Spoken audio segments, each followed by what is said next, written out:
Ай.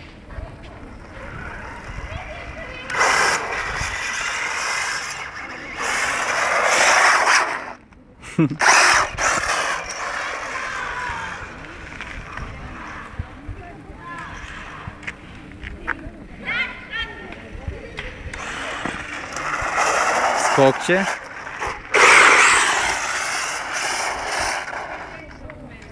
За малко. Оп.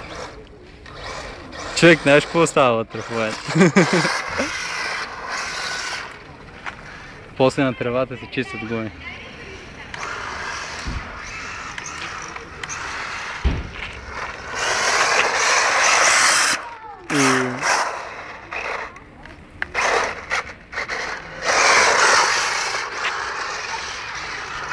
С големия пинон е лудница.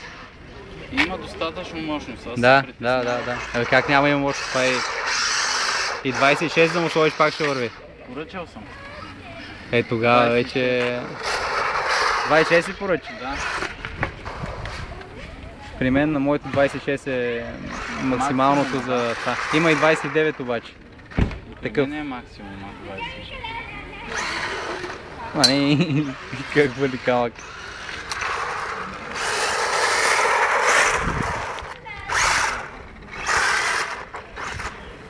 Много яко направо.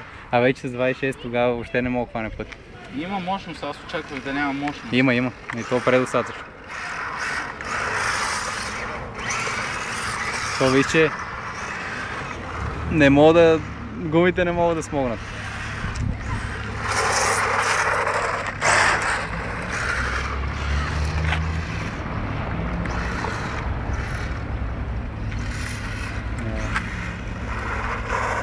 Яко, много яко.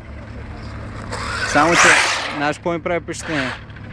Е, тази гума трябва да се центрира, когато е това. Коя?